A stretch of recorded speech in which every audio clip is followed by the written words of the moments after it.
5 laps to go this time by. Yeah, Kyle gets a really good drive off of that corner. So he's giving up a little bit on the entry into the middle, but really drives off hard. Battle for 7th with Brian Scott ahead of Ricky Stenhouse Jr.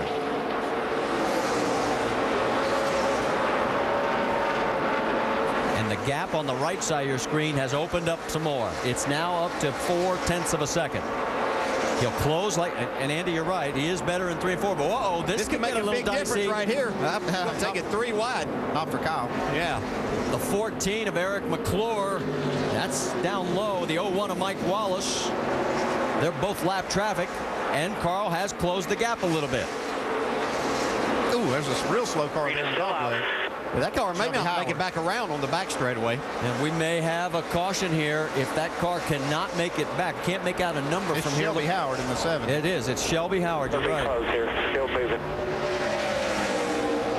Remember what we talked about. As low as you can. 7 out of 18 races here have finished We're not green, gonna white make checker. it, Chris. Get as low as you can, bud. They're trying to clear him. NASCAR's waving for him to move to this opening that's just ahead of him here, right there. It's like he just went And by he missed it. It's like he still has enough speed to make it around. But, you know, we've seen guys using that much of the racetrack, the apron. Well, he continues at a snail's pace. On the left side, it is still Kyle Busch.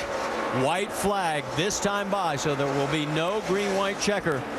As Kyle Busch looks like he is going to make more history here in the Nationwide Series at Phoenix. He's going to lead wire to wire.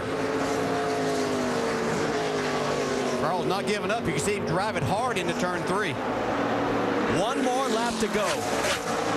I remember Mike Skinner, first 2 years. Oh, no, a crash. Brian Scott has hit the wall on the final lap. Jax, we're down low. Come on, keep digging here. Keep digging. No caution yet on the racetrack. Heading down for the final 2 corners. Kyle Busch.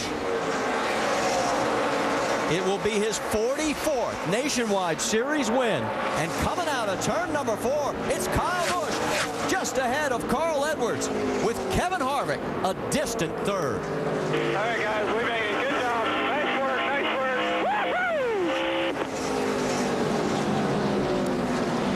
Woo-hoo! All you can say is absolutely impressive. 200 laps, no one else. Nice work, Wheelman. Perfect pit stops. They got him out every single time on the race-off pit road. Let's talk to the man responsible for calling the shots. How about it, Doc? Well, Jason, as they said upstairs, that was absolutely impressive. Domination. What was the key to this dominant performance today?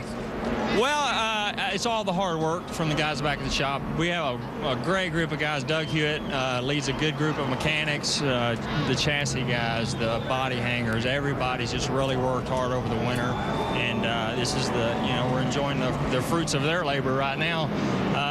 The more I worked on that thing, the worse it got. So I'm glad it's over. I thought we had a handle on it, and that last stop there, I tried to actually over-adjust because I knew I had one more, and I still under-adjusted the thing. But Kyle did a great job. We're glad for Interstate Batteries, for Norm Miller.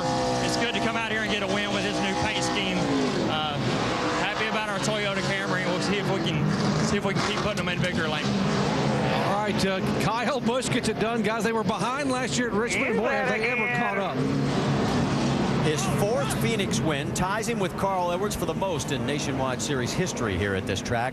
And now only 4 wins behind Mark Martin for the most wins in Nationwide Series history. Carl Edwards gave it everything he could, gives a wave to the fans. Vince, let's talk to him. Wow, you almost got him. 19 to go. You're side by side with Kyle. What was the difference between getting by him and not being able to get by him? He was loose. He did a really good job driving his race car. Our Ford was fast right there. I mean, you know, the guys did a really good job. Everybody on the Fast and All Ford team did well. And I think from last year, I owe Kyle one little bump. And I thought about taking it, but it's a new year. And I thought I could get by him clean. He just did a good job. He knows it, too. He's giving me a thumbs up over there. He did well. I want to win this race badly, and I just can't thank Ford enough. Ford's back. We're running great. We're on the pole for tomorrow. And that's as good of a race as you can have and finish second. It was clean and it was fun. Well done. Carl Edwards, runner-up. Marty? Got a kick out of that. I mean, it's early in the year. I couldn't do it. A great finish, a great run for Kyle. A lot of action going on back in the field. A total of 12 cars finish on the lead lap. And it is all about Kyle Busch dominating this race from start to finish here at Phoenix International Raceway. And when we come back, we'll talk to him in a familiar place for the 44th time, Victory Lane. And when Kyle saw the white-hot paint scheme this weekend with the big battery on the hood, he penned the word hybrid on the front of his Camry. But this was definitely a one-dimensional show today. Kyle, every single lap led a nationwide race. Hasn't been done since 2003. How in the world did you pull that off? I don't know. There at the end, I got a little worried. And, you know, first person you got to thank is Carl Edwards for racing me clean. Racing me hard, but racing me clean. I gave him as much room as I could there. And, you know, my car just, I don't know why, but the last couple changes, it just didn't go quite the way we wanted it to. But Jason and these guys brought an awesome Interstate Batteries Camry here to begin with. So there wasn't much work we needed to do on it. But, man, to lead that many laps and to come out of here with a win, and it feels really, really good. And I love coming out to the West Coast in Phoenix. But, you know, thank the rest of our partners in Z-Line Designs, NOS Energy Drink, and Toyota, again, all the guys that worked on this. I say the hybrid Camry because it's got Interstate on the hood with Norman, but the Interstate under the hood there. But it's fun, you know, running this nationwide series and to run in front of these fans here in Phoenix with, you know, again, the support of Marquis Jets and the Gillette Young Gun program. It's fun, and I don't know. I mean, it was a battle down there at the end, and I don't know how I held him off, but I just kept running as hard as I could, knowing that he was going to give me a heck of a fight. Because, you know, he doesn't go down easy, and you can't wear him out. He's an Ironman, so it was a good race for us. So. Well, you asked Jason for every little detail that he could provide about how Carl's car was working. How much did that help? It helped a little bit. I was just trying to figure out how Carl was getting better, because he kept keeping up with us more and more as the race progressed there. And so I wanted to know what changes he was making to his car that made him better. And so I can understand more about what I needed to make to my car there. And they were tightening up their car, so I thought, all right, well, they're tightening up theirs, so maybe if I tighten up mine, it'll make it better.